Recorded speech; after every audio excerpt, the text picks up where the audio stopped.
Media మిత్రులకు first love you. అలాగే ఈ టీజర్ ని గెలిపిద్దాం. మనం ఆశీర్వదించిన మన వచ్చిన అతిథుల దేవులందరికీ వన్స్ అగైన్ స్వాగతం, సుస్వాగతం. ఇది ఎందుకు చెప్తున్నంటే రెస్పాన్సిబిలిటీ అంటే వచ్చిన వాళ్ళని గుర్తించడం అనుకోవచ్చు, మనకు కేటాయించిన సమయాన్ని వాళ్ళకు మనం థ్యాంక్స్ చెప్పడం అనుకోవచ్చు. అది ప్రారంభం జరుగుతుంది. నేను ఎప్పుడు ఎక్కడ మాట్లాడను. ఇది ఎందుకు రెస్పాన్సిబిలిటీ అనే పదంతో స్టార్ట్ చేస్తున్నానంటే, లగ్గం అనే సినిమాకు నేను ఆ సినిమాలో చేయడం ఒక అదృష్టంగా భావిస్తున్నా. ఇది ఫస్ట్ వర్డ్, నిజంగానే చెప్తున్నా. ఎందుకంటే నాకు రైటర్గా అన్న తెలిసినా కూడా అతని సినిమాలో ఫస్ట్ సినిమాని నేను చేయలేదు, భీమదేవరపల్లి బ్రాంచ్ అని. కానీ ఆ సినిమా టీజర్ చూసి ఎలాగైనా ఈ సినిమా నేనే అమ్మి పెట్టానని అమెజాన్కు తీసుకుపోయి అమ్మింది నేనే. ఆయన అప్పటికి డైరెక్టర్ గారు పరిచయం లేదు, ప్రొడ్యూసర్ గారు పరిచయం లేదు. అంటే ఆ కథ మూలం అలా గొప్పగా ఉండదు ఆ సినిమాకు, అది మా పరిచయం. దాని తర్వాత నీకు మంచి క్యారెక్టర్ ఇస్తారు అవన్నీ గుర్తు పెట్టుకోనని పిలిచి ఈ లగ్గం సినిమాలో ఒక పాత్ర అనేది అంటే సినిమాలో ప్రతి చోట ఎక్కడ వీలైతే అక్కడ కనపడడానికి, ఎన్నిసార్లు అయినా కనపడడానికి వీలు చేసి నాకు అవకాశం ఇచ్చిందన్నా. అన్నా నేను ఒకటే ఒక లైన్లో చెప్తా, రమేష్ చెప్పాల గురించి నేను ఏం చెప్పాలన్నా కూడా ఒక రచయిత మనం చేయొచ్చు అంటే ఎందుకు చెప్తున్నా అంటే ఇది ఒక ఎమోషన్, ఇది ఒక కనెక్టివిటీ. ఈ సినిమా ఎప్పుడు రిలీజ్ అవుతుంది, దీన్ని ఎట్లా మోయాలనే దానికోసం మనం చూస్తూ ఉంటాం. మేము ఒక మంచి మంచి సినిమాలను నేను చేశాను, మీ అందరికీ తెలుసు. శతమానం భౌతి చేశాను, F2 చేశాను, ఒక బలగం చేశాను.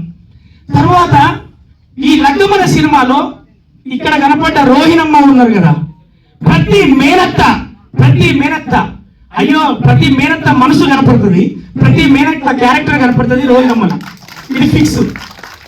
కొన్ని కథలు రాజేంద్ర ప్రసాద్ గారి కోసం పుడతాయా, కొన్ని కథల కోసమే రైటర్లు పుడతారా అర్థం కాకుండా ఉంటది. మన సినిమాలు మీ శ్రేయభిలాషి చూసినా, ఆ నలుగురు చూసినా, ఇంకే సినిమా చూసినప్పుడు రాజేంద్ర ప్రసాద్ గారి పాత్ర, ఆయన చుట్టూ అల్లుకునే కథ అలా ఉంటది. ఈ సినిమాలో తులం కూడా తగ్గకుండా రాజేంద్ర ప్రసాద్ గారు మిమ్మల్ని ఏడిపిస్తారు, మిమ్మల్ని తిట్టించుకుంటారు, మీకు మెప్పించుకుంటాడు. అదే మన నటగిరి రాజేంద్ర ప్రసాద్ గారు, ఇది ఫిక్స్. దాని తర్వాత వీళ్ళిద్దరి గురించి చెప్పిన తర్వాత సాయన్న మీతో ఫస్ట్ ప్రాజెక్ట్, మీ ఏ ప్రాజెక్ట్ అయినా మీ కథ ఎంపిక నాకు బాగా నచ్చింది. ఎప్పుడైనా మీరు ఓకే అంటే నేను నచ్చి చేస్తాను. ఎందుకంటే ఈ కథ గురించి నేను అలా చెప్పాలనుకుంటున్నాను. ఒక్కొక్కరి గురించి చరణ్ అర్జున్ మ్యూజిక్ డైరెక్టర్ గా ఆయన మనకు చాలా పాటలు మనం వినుంటాం, అన్నదమ్ముల పాట వినుంటాం, మన రేవంత్ రెడ్డి గారికి రాసిన పాట వినుంటాం. కానీ ఆయన తెలిసి ఉండదు, మన ఇక్కడ రావే తెలియాలి. ఎందుకంటే మంచి టెక్నీషియన్స్, మంచి వాళ్ళందరూ కూడా ప్రపంచానికి తెలియాలి. మనం వాళ్ళతో పని తీసుకోవాలి, వాళ్ళని హింసించేంత పని తీసుకోవాలి మనం. ఈ సినిమా మీకు మంచి ఆల్బమ్ అవుతుంది. ఎందుకంటే ఆదిత్య గారిని వాళ్ళిద్దరికి ఒక చిన్న లిటిగేషన్ ఉంటే ఇద్దరిని కలిపింది మళ్ళీ నేనే, ఇదే ప్రసాద్ ర్యామ్ లో పైకి తీసుకొచ్చి. ఎందుకంటే అంత నమ్మిన మీ పాటల్ని, మీ వర్క్ ని. ఆ తర్వాత బేబీ హిట్ ఇచ్చాడు బాబీ, ఇక్కడ ఉన్నటువంటి అన్నయ్య. ఇప్పుడు కూడా ఈ మంచి సినిమా హిట్ ఇస్తారనే నమ్మకం మాకుంది.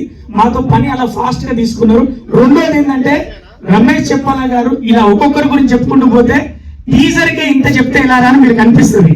కానీ ఇక్కడ కనపడ్డ అక్కడి నుంచి ఇక్కడ వరకు ఆ అమ్మాయిలు కావచ్చు. అన్న మాస్టర్ మీ గురించి కూడా చెప్పాలి, మంచి కొరియోగ్రాఫరు అన్న. నేను ఎక్కువ డాన్స్ చేయలేనన్నా అని చెప్పిన.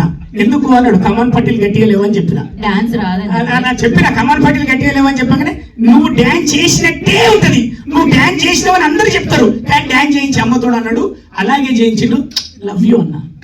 ఇక్కడ పోస్టుల్లో మీకు కనపడే ప్రతి పాత్రధారుడు, అది సదానందం కావచ్చు, ఎల్బి శ్రీరామ్ గారి పాత్ర మీ ఇంటికి పోయేదాకా గుర్తుండిపోయేటట్టు ఉంటది.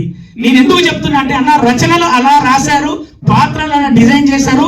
కావలసిన మీరే కావాలని వాళ్ళని వెంటపడి వాళ్ళని ఒప్పించుకొని రూపాయి ఇచ్చగడ పావులు ఇచ్చిండో, రూపాయి ఇచ్చగడ 2 రూపాయలు ఇచ్చిండో, కానీ కావలసిన పాత్రలు అందరూ తీసుకొని మీరు పని తీసుకున్నారన్న.